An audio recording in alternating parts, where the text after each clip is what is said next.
បាទសួស្តីបងប្អូនថ្នាក់ទី12ថ្ងៃនេះគ្រូមានលំហាត់មួយអានេះចេញប្រឡងគ្រូអនុវិទ្យាល័យឆ្នាំ2024គួយ CM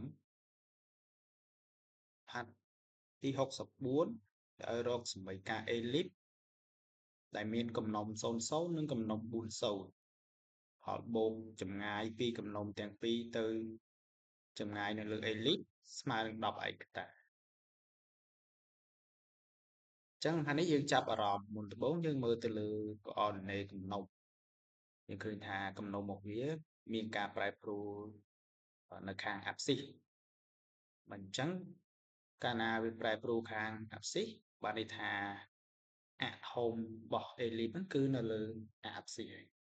បានន័យថាវាស្របនឹងអាប់ស៊ីសនៅសមត្ថកម្មមួយទៀតគេថាផលបូកចម្ងាយពីកំណុំទាំងពីរទៅចម្ងាយនៅលើ elip ហ្នឹងស្មើនឹង10ឯកតាអានេះគឺជាប្រវែងរបស់អាថូមតែម្ដងចម្ងាយពីកំណុំទាំងពីរទៅលើចម្ងាយនៅលើ elip ស្មើ10ឯកតាគឺមានន័យថាវាជាប្រវែងអាថូមអញ្ចឹងយើងអាចរកវាបានតាមរយៈប្រវែងរបស់អាថូមអញ្ចឹងយើងមកមើលសមីការរបស់ elip យើងមានទម្រង់បែបណាបើកាលណាវាមានអាថូមស្របនឹងអាប់ស៊ីសអញ្ចឹងសមីការស្តង់ដាវាគឺមានទម្រង់បែបនេះគឺ x ដក -o ការ៉េនៅលើ a ការ៉េបូក y ដក k o ការ៉េនៅលើ b ការ៉េស្មើ1អញ្ចឹងយើងចង់ចាំថា a គឺវាធំជាង b ចំណិចអញ្ចឹងកាលណាអាធំយើងស្របអាអីអាយើងនៅក្រោមនឹងដែរអញ្ចឹងអាធំយើងស្របអាអាប់ស៊ីសអញ្ចឹងអានៅក្រោម x ហើយបើសិនជាអាធំ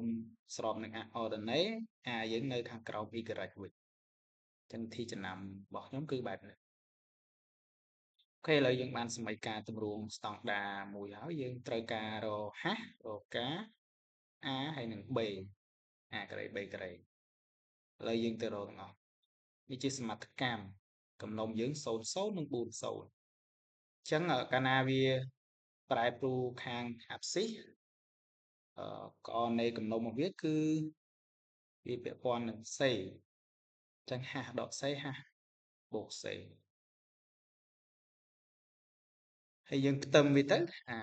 SR នេះផ្ទឹមជាមួយកំណុំ00នេះមកហើយដល់ពេល header ផ្ទឹមជាមួយនឹង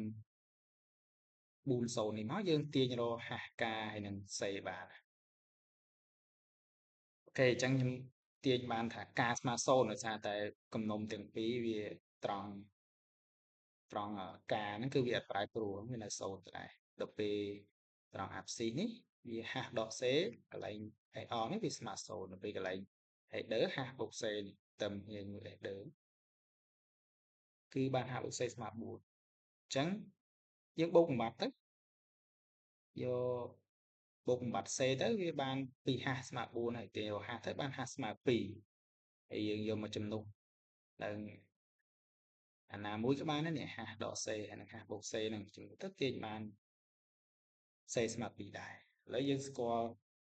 h k ហើយនឹង c ហើយឥឡូវយើងចាំបាច់ត្រូវរក a ហើយ b ទៀតយើងអាចរក a បានតាមរយៈគេប្រាប់ផលបូកចម្ងាយពីកំណុំទៅលើ elip មក10ឯកតានេះអាហ្នឹងបានន័យថាវាជាប្រវែងរបស់អាធំចឹងប្រវែងរបស់អាធំវាពាក់ព័ន្ធនឹង a ដោយសារ a វាស្ថិតនៅលើអាធំអញ្ចឹងប្រវែងរបស់អាធំគឺស្មើនឹង 2a អញ្ចឹងយើងអាចសរសេរបានថា 2a ស្មើ10យើងទាញរក a មកតមក a ស្មើ10ចែក2បាន5តបស្គាល់ a ហើយយើងត្រូវការរក b ទៀតប៉ុន្តែនេះខ្ញុំរក b ការ៉េតែម្ដងដោយសាររូបមន្តដើមរបស់វាគឺ a ការ៉េស្មើ b ការ៉េបូក c ការ៉េដល់ពេលយើងចង់ទាញរក b ការ៉េគឺស្មើ a ការ៉េដក c ការ៉េយើងចំណុចតម្លៃ a ហើយនឹង c ចូលមកដកវាមកបានសល់ b ការ៉េស្មើ21អញ្ចឹងយើងស្គាល់អស់ហើយណាស្គាល់ h k ស្គាល់ a ការ៉េនិងស្គាល់ b ការ៉េអញ្ចឹងយើងអាចទៅជំនួសក្នុងសមីការស្តង់ដាយើងបាញ់មិនបានអញ្ចឹងយើងបានមកប៉ុណ្ណេះសមីការយើងដោយសារការស្មើ0អញ្ចឹងខ្ញុំអត់សរសេរថា y ដក0នេះខ្ញុំសរសេរ y ទឹកការ៉េតែម្ដង ហាស់យើងស្មើ2អញ្ចឹង x ដកហាស់គឺ x ដក2អញ្ចឹងដូចនេះសមីការស្តង់ដារ Elif យើងគឺមានប៉ុណ្ណឹងបាទហើយខ្ញុំក៏មានវគ្គបង្រៀនសិក្សាថ្មីត្រៀមប្រឡងគ្រូអនុធម្មនិងមត្តេយ្យបើបងប្អូនចង់រៀនអាចឆាកមតិលើក្រាបគ្រូបានបាទសូមអរគុណ